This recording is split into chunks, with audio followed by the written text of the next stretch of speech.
ሴት ስራ ፈጣሪዎችን የበለጠ መደገፍ እንደሚገባ የህዝብ ተወካዮች ምክር ቤት አፈ ጉባኤ ታገሰ ጫፎ ተናገሩ። አፈ ጉባኤው ስድስተኛውን የምስራቅና ደቡባዊ አፍሪካ ሀገራት የጋራ ገበያ ኮሜሳ ሴት ስራ ፈጣሪዎች የንግድ ትርኢትና ኮንፈረንስን መርቀው አስጀምረዋል።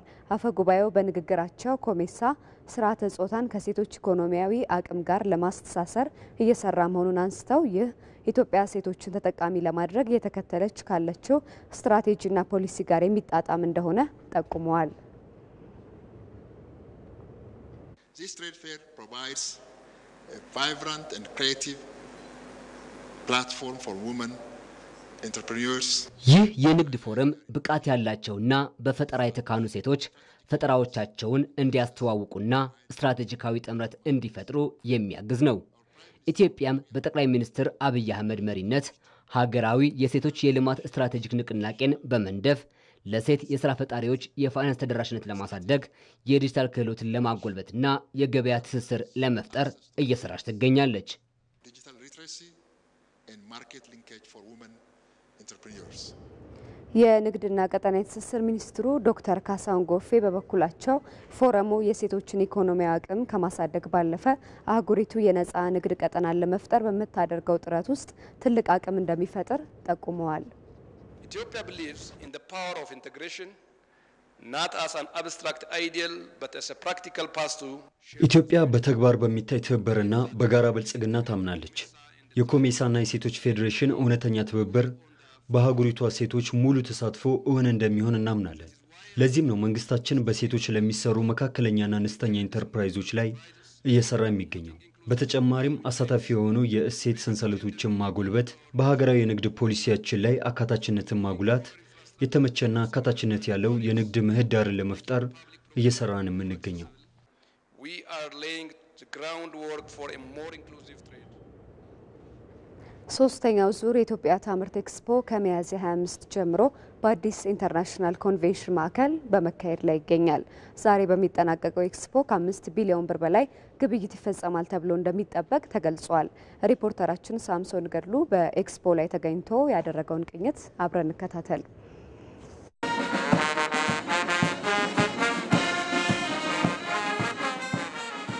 በኢንዱስትሪ ሚኒስቴር አዘጋጅነት የሚደረገው የኢትዮጵያ ታምርት ኤክስፖ በዚህ በአዲስ ኢንተርናሽናል ኮንቬንሽን ሴንተር እየተደረገ ይገኛል።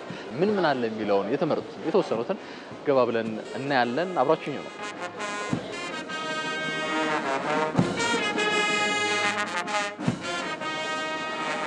እንዴት አለ? ሰላም ነው። ሁሉ ሰላም? ሁሉ ሰላም። ልትወቅ እሸት እባላለሁ። የአንበሳ ቴክኒካል ቴክስታይል ፋክተሪ ፕሮዳክሽን ማኔጀር ነኝ። አሁን እነዚህ ምርቶች እየሸጣችሁ ነው?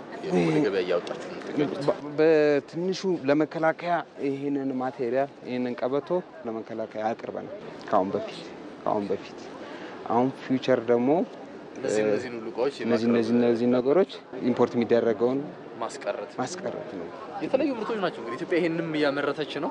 በጣም ትልቅ ማምረት የሚቻል አቅም አለ ማለት ነው። አሁን እንደዚህ እንዳረፍ ወደ ውትድርና ሜዳ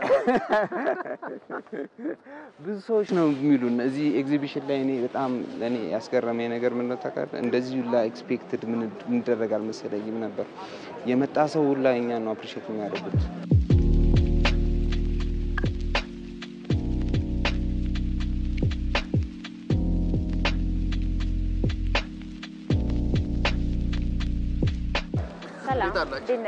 ሰላም ነው። ራይኖ ኬብል እንባላለን። እሺ ወደ ምርት ተገባን ገና 4 ወራችን ነው እና የምናመርተው ምርቶች ከቢልዲንግ ዋየር፣ ፍሌክሲብል ኬብል፣ ፓወር ኬብል፣ ኮሙኒኬሽን ኬብል እንደ ድሮፕ ዋየር፣ RG6 እናመርታለን። አቺ ምን ላታሽ የዲሽ ገመድ ምንላት ናት። እሷ በጣም ጥሩ ተቀባይነት አለው። ኢንተርናሽናልና ሎካል ስታንዳርዶችን እንዲሁም ለኢንቫይሮንመንት በጣም ኬር እናደርጋለን። ኢንቫይሮንመንታል አስፔክቱንም ኮንሲደር እናደርጋለንና ይሄ ደግሞ እኛ እንደ አላማም እንደ ሚሽንም እንደ ራዕይ የመጣ ነው። ከስተመሮቻችን ወይ ማህበረሰቦቻችን ጥራትን፣ ደህንነትን፣ ኳሊቲን ለረጅም ጊዜ መገልገል ያው የኛ ሲያስቡ ስለሆነ ለመጠቀም ስለሆነ እንደ ሀገርም ትልቅ ኮንትሪቢዩት ይኖራናል ብለን እናስባለን። በሀገራችን ምርት እንኩራ። ኢትዮጵያ ደጋግማ ታምርት። የኢትዮጵያ ታምርት ኤክስፖ እንግዲህ ቅድም ለማሳየት እንደሞከርኩት እንግዲህ በይዘትም በአይነትም ከጥሬ ዕቃ ጀምሮ ደግሞ ያለቀለትን ምርት ሁሉ የሚያቀርቡ የኢትዮጵያ ካምፓኒዎች ወይ ኩባንያዎች እዚህ ተገኝተዋል። ከኔ ጋር የነበረን ቆይታ ይመስል ነበር። ቻው። በኢትዮጵያ ታምርት ንቅናቄ ተጨባጭ ለውጦች መመዝገባቸውን የኢንዱስትሪ ሚኒስቴር አማካሪዎች ገለጹ። ከውጭ የሚገቡ የነበሩ ምርቶችን በሀገር ውስጥ በመተካት የአምራች ዘርፎችን ማበረታታት መቻሉም ነው የተገለጸው። ኤዶሚያስ ንጉሴ ተጨማሪ አለው። የኢትዮጵያ ታምርት ንቅናቄ በኢንዱስትሪ ዘርፍ ውስጥ ከፍተኛ አስተዋጽኦ እንዳለውና ተኪ ምርቶችንም ወደ ገበያ በማቅረብ ያለው ሚና ጉልህ እንደሆነ በዳጉ ዝግጅት ላይ የቀረቡት የኢንዱስትሪ ሚኒስቴር አማካሪዎች ተናግረዋል። ከ3 ዓመት በፊት በተጀመረው በኢትዮጵያ ታምርት ንቅናቄ በዘርፉ ከፍተኛ ለውጦች መመዝገባቸው የሚኒስቴሩ የመሰረተ ልማትና የግብዓት ዘርፍ አማካሪ ገልጸዋል። የዳነ ውጭ ምንዛሪን ብቻ ስትወስድ ከ10.3 ቢሊዮን ዶላር መዳን ተችሏል።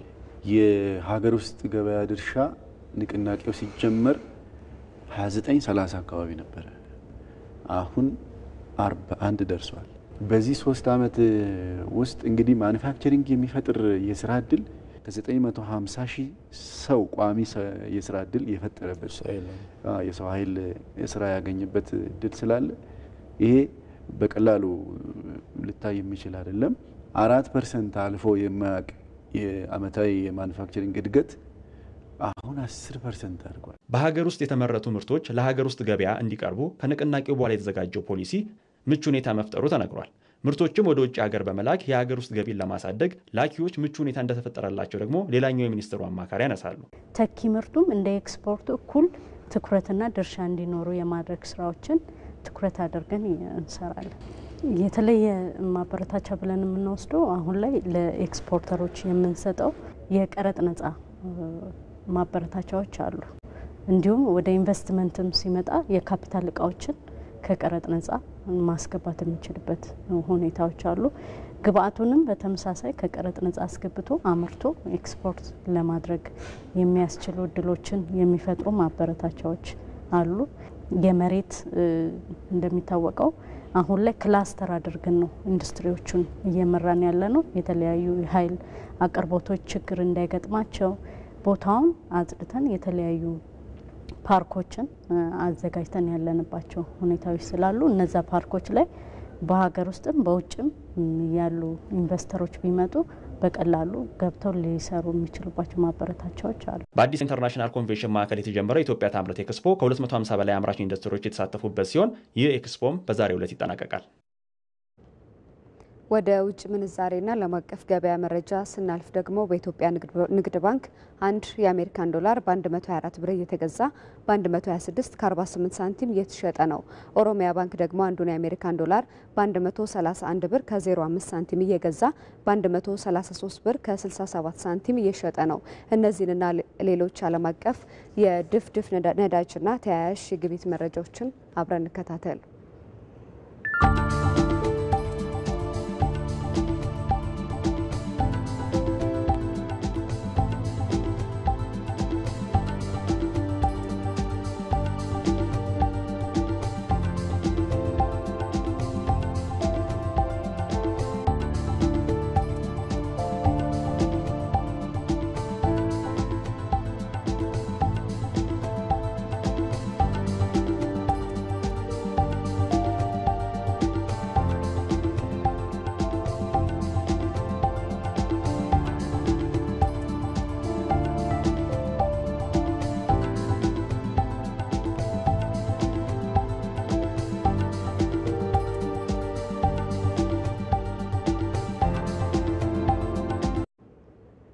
ተመልካቾች የቲቪ 57 የቢዝነስ ዜና አብቅቷል። መቅደስ እንዳለ ነኝ።